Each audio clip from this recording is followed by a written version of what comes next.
What's going on, summoners? Welcome back to another ProGuides Wild Rift video. I'm Kha'Zix, and today I'm showing you 6 OP builds for the current patch. So if you're struggling on this one, you need to check these out to help you win more games. Make sure you hit that sub button, and let's hop right into it.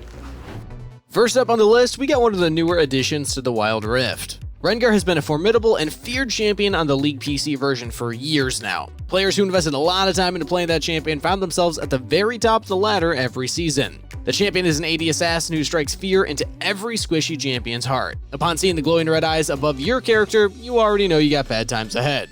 So for our build, we use Youmuu's Ghostblade to traverse the map super fast. With its passive, we gain some extra damage and nice utility in the form of movement speed. After that, we're going for Duskblade of Drakthar, Lucidity Boots with either a Stasis Enchant or Proto Belt, Mortal Reminder, Infinity Edge, and Guardian Angel.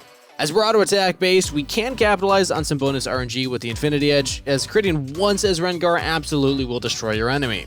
Sadly, at least for now, we don't have access to an item that Rengar loves to build on the PC version. However, we do hope to see Essence Reaver added soon. It would give a lot of champions some really interesting build path options.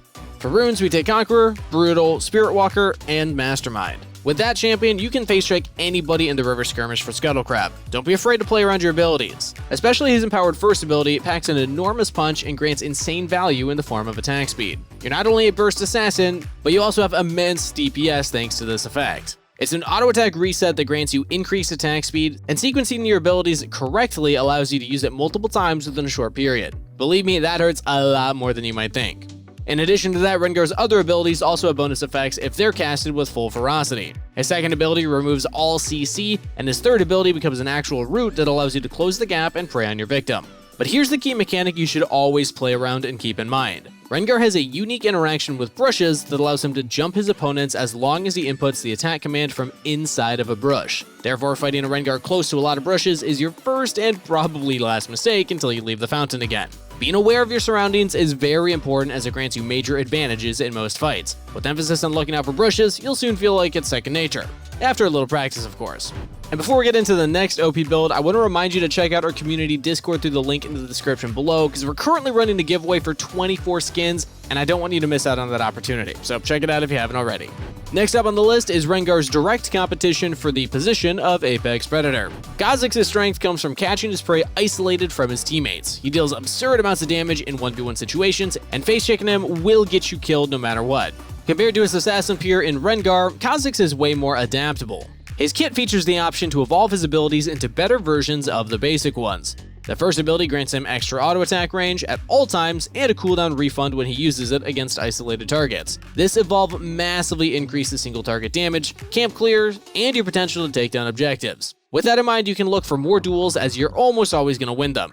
Evolving Void Spikes shoots out a cluster of 3 spikes in a cone that slows the enemies upon being hit. If you're struggling to find access to fights, you can make great use of this ability to influence the fight from range. Taking into account that you're also slowing the enemy, you can even slightly peel for your teammates or set up plays around that slow. Your third evolve on your Leap ability grants you extra range and a complete cooldown reset upon getting a takedown. So if you're in for that highlight montage, then this evolve will be your go-to, as you'll be able to leap from one kill to another.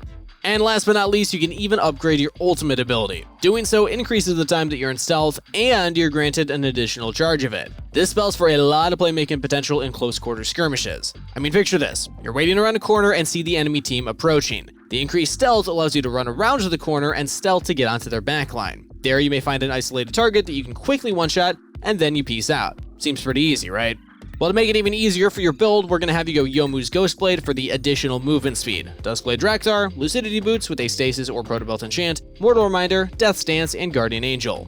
Build-wise, we're of course super similar to Rengar, as we're trying to achieve essentially the same thing that he does as a champion. Rune-wise though, we're a bit different. We'll take Electrocute over Conqueror, Brutal, Spirit Walker, and Mastermind. Another neat tip for Kha'Zix is doing a 4-camp clear with a leash, allocating your skill points in the following order to be the most efficient clearing-wise. Start with your first ability, then your second, then put another point in your first ability, and on level 4, you actually skill your third ability. Faster clear will mean more impact. Also, don't forget to group up the monsters in the jungle. You cannot miss out on your AoE auto attacks on clustered mobs. And for the single target camps, Taste Their Fear will take care of them rather quickly. And before continuing on, it's time for our question of the day. What's the biggest thing that stops you from playing more Wild Rift? For example, having a losing streak or getting tilted and taking a huge chunk on your mental game. For me, I don't have as much time to play the game as I'd like, so it's usually just real life stuff that takes me out of it, but I'm curious about you, so let me know in the comments down below. So next up on the list is a champion build that's flying kind of under the radar. If I were to categorize this champion, I'd say he's one of the most scary one-trick champions that possibly are, and also a bane to newer players. Draven, the Glorious Executioner, comes with a pair of spinning axes that hurt as much as they look cool. Nobody in the Dragon Lane can compete with his early game damage, and therefore he is a force to be reckoned with. Fighting him early on is exactly what he wants you to do, and if you handshake on those kinds of trades, you'll be the reason why your team sees the defeat screen. As Draven, you want to crush your opposition without any mercy. Running them down continuously is your calling and destined way to play. And to make it even more fun, you haven't implemented a mini game into the actual game. Catching your axes grants you stacks, which you can cash in by killing enemy champions. So you're kind of forced by the system to go for kills because it pays off so well. If you're interested in playing a lot of Draven, I recommend that you start looking for a duo. And to do that, another reminder, check out the ProGuides Wild Rift Discord if you need a support partner. Anyway, as Draven loves fighting, your item build is slightly different to other AD carries. With the astronomical amount of damage that your first ability provides, you're not in need of typical crit itemization. Rather, going for an item that increases your power in extended fights usually is more optimal. So Bloodthirster will be your very first item to complete. Thanks to that item, we can take very questionable trades and then just quickly heal up on minions briefly after. Repeating the same process over and over again will net us an enormous lead in lane as we're out sustaining the enemy. And here's the real kicker. There's not much that they can do about that one apart from crying for jungle help. Sounds kind of fun, right? So for the items, of course, Bloodthirster first, then Mortal Reminder, Infinity Edge, Rapid Fire Cannon, Death Stance, and Gluttonous Graves with either the Stasis, Quicksilver, or Protobelt enchant. The order of items apart from the very first three is adjustable, and you can build whatever you think you need. Especially boots can be picked up whenever you feel the need for them. Now we're coming to the newest addition to Wild Rift, Renekton, the Butcher of the Sands. In PC League, he's known as a menace for everyone. Pro players, regular players, and analysts alike. His main strength is his dominant laning phase, as he just loves to crush 1v1s. Similar to Rengar, he has yet another unique passive that empowers his abilities by a lot. Dealing damage with attacks or abilities grants Renekton Fury. And once that Fury hits 50% of his Fury bar, his next spell used is empowered and consumes that resource. His first ability deals more damage and its healing is tripled. Ruthless Predator normally stuns for 0.75 seconds, but if it's empowered, it's increased to 1.5 seconds. And more than that, it also strikes the enemy 3 times instead of just 2. The third ability, Slice and Dice, grants Armor Pen when empowered, which can be very useful against tankier targets.